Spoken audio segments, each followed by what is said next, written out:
화려한 삶을 살던 세 명의 친구들 앞에 과거 친구였던 에밀리고 고유나가 다시 나타나면서 그들의 평화로웠던 삶은 서서히 금이 가기 시작했습니다.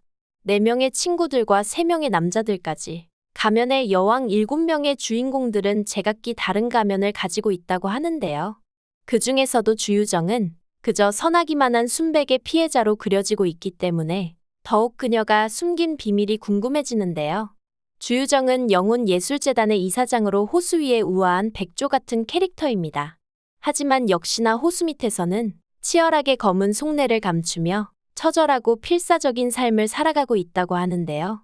그런 주유정 앞에 송재혁이라는 천사의 가면을 쓴 남자가 나타나게 되고 10년 전 약혼했던 남자친구 기도식에게 배신당하며 굳게 닫혀있던 마음이지만 주유정은 송재혁의 연기에 속아 다시 한번 결혼을 결심하게 됩니다. 심지어 송재혁에게 자신의 이사장 자리까지 내어주며 완벽한 가정을 꿈꾸게 되는데요. 하지만 고유나가 도제이가 10년 동안 찾던 가면남의 정체이자 자신의 전남편이 송재혁이란 비밀을 알리면서 주유정의 가정이 무사히 지켜질 수 있을지 궁금해지는 상황입니다. 기운철의 사람인 송재혁은 목적을 가지고 주유정에게 접근하여 그녀와 결혼하고 이사장 자리를 맡는 데 성공했습니다. 송재혁의 목적은 엔젤클럽과 관련된 것으로 추정되는 엔젤 보유권을 차지하고 굳게 잠겨있던 지하로 가는 문을 열려는 것이 아닌가 싶은데요. 주유정은 보유권 때문에 기운철과 송재혁의 타겟이 되었습니다. 고위층 사교 모임이었던 엔젤클럽이 열리는 장소가 보유권의 지하인 걸로 추정되는 상황이기에 주유정의 돌아가신 부모님은 엔젤클럽과 큰 관련이 있었던 것으로 보여지는데요. 집안에서 그렇게 어두운 일이 벌어져 왔는데 주유정 혼자만 하나도 모르고 있었다고 하기는 힘들겠죠. 그렇기 때문에 주유정도 엔젤클럽의 일원이었을 확률이 큰 것 같습니다. 그리고 주유정이 숨기고 있는 가면은 엔젤클럽의 회원이었다는 것뿐만이 아니라 자신의 약혼자이던 기도식을 죽인 진짜 범인이라는 게 될 것 같은데요. 과거 회상에서도 드문드문 끊긴 기억 때문에 도제이가 기도식을 죽인 진범인 게 아닌가 의심되었지만 그녀가 상처를 입힌 것은 가면을 썼던 송재혁이었다는 게 밝혀졌습니다. 억울하게 옥살이를 한 고유나를 제외한다면 주유정과 유내미가 남게 되는데요. 기도식의 죽음은 주유정의 단독 범행이거나 공범이 있다면 유내미가 될 것 같네요. 그리고 이건 도제이는 모른 채 두 사람만이 공유하고 있는 비밀일 것 같습니다.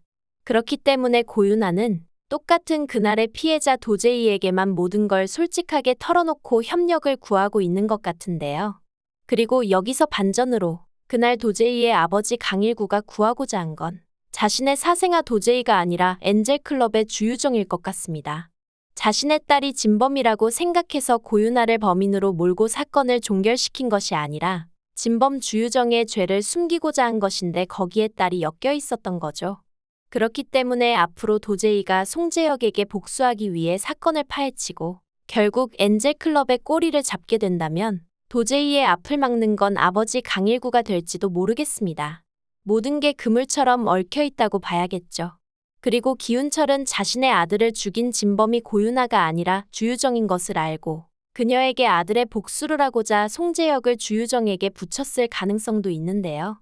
송재혁의 정체도 생각보다 너무나 빠르게 드러났기에 주유정이 숨기고 있는 비밀도 얼마 안가 공개되지 않을까 싶습니다.